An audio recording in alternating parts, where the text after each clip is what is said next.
গতকালকে আমি করিমগঞ্জের জেলাধিপতির সাথে আলোচনা করেছি।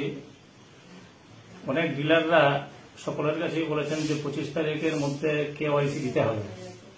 যখন সমস্ত জেলায় ফ্লাড চলছে, মানুষ অন্তত বিভিন্ন ডিলারের সাথে যোগাযোগ করেছে, কিন্তু প্র্যাকটিক্যালি কেউ কেওয়াইসি ঠিকমতো দিতে পারছে না। তো আমি আলোচনার জন্য করিমগঞ্জের জেলাধিপতির কাছে আমি গিয়েছিলাম যে অন্তত ডেটটা এক্সটেনশনের জন্য কিছু ব্যবস্থা যাতে জেলাধিপতি নেন। তো জেলাধিপতি বলেছেন যে এটা যেহেতু ফ্লাড চলছে, কিছু 2-4 দিন পরে দিলেও সেটা হবে।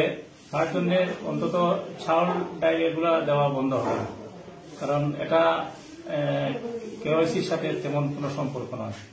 সুতরাং যারা এই যত তাড়াতাড়ি পারেন কেওয়াইসি দেওয়াটা দরকার আছে, কিন্তু একান্ত যদি দিতে পারেন না, তথাপি অন্তত কিছু 2-4 দিন 10 দিন পরে দিলেও সেটা হবে। অফিসিয়ালি কোনো ডেট এক্সটেনশন করা হবে কি, আপনার কি মনে হয়? এক্সটেনশন লাগে না, এটা দিলেও হবে। জেলাধিপতি বলেছেন এক্সটেনশন লাগে না, করে দিলেও হবে, কোনো অসুবিধা নেই। মানুষ কিন্তু বহুত আতঙ্কের মধ্যে আছে। আপনি পোস্ট করার পরে মোটামুটি কিছুটা একটা স্বস্তি পেয়েছে, কিন্তু বর্তমানে এখনো আতঙ্কিত। ডিলাররা কিন্তু মানছে না, বলছে না 25 তারিখে দিতে হবে।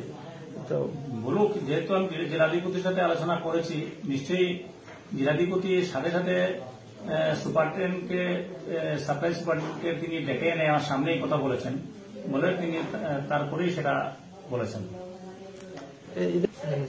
তো আজকে দেখা গেছে যে করিমগঞ্জ আইটিআই কলেজ যেটা এটা রামকৃষ্ণনগর স্থানান্তরিত হচ্ছে, অনেকেই সোশ্যাল মিডিয়ায় প্রতিবাদ করছেন। আপনার এ ব্যাপারে কি প্রতিক্রিয়া? কোন আইটিআই স্থানান্তরিত? করিমগঞ্জ যেটা আইটিআই, করিমগঞ্জের আইটিআই কোন জায়গায়?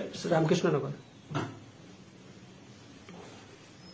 আমি জানি না, সেটা আজকে এখনই শুনলাম।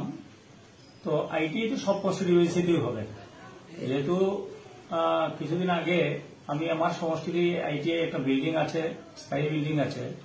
তো আমি মুখ্যমন্ত্রীর সাথে আলোচনা করে ওনাকে একটা নোটও দিয়েছিলাম। মুখ্যমন্ত্রীর সাথে সাথে সাথে যিনি জয়ন্ত মল্ল বড়ুয়া, যিনি ইনচার্জ মিনিস্টার, যিনি ডিপার্টমেন্ট যিনি দেখেন, ওনার সাথে সাথে ওনাকে দিয়েছেন, এবং যাতে অতি তাড়াতাড়ি আমাদের এরালিগুলে আইটিআই সেন্টারটা চালু হয় তার ব্যবস্থা করার জন্য উনি বলেছেন। আশা করি আমাদের এই কনস্টিটিউয়েন্সিতে অন্তত এই আইটিআইটা চালু হবে। এবং তিনি আরও বলেছেন যে যে স্কুল যেগুলো বন্ধ হয়েছে, প্রত্যেকটা স্কুলে অন্তত বিভিন্ন আইটিআই বিভিন্ন শাখা তিনি খোলার চেষ্টা করবেন। সুতরাং আইটিআই করিমগঞ্জ থেকে রামকৃষ্ণনগর চলে গেছে, এবং সেটা যে সেখানে যাবে, অন্তত করিমগঞ্জে তো আরো একটা থাকতে হবে, এবং আমি মনে করি সেটা করিমগঞ্জেই থাকবে। সময় এনআরসির সময় ফিঙ্গার দিয়েছিলেন, কিন্তু এখন এই আধার কার্ডের জন্য কেওয়াইসি করতে পারছেন না।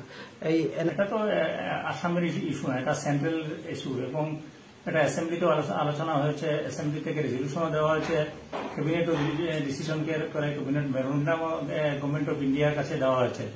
সুতরাং আশা করি একটা সমাধান আসবে।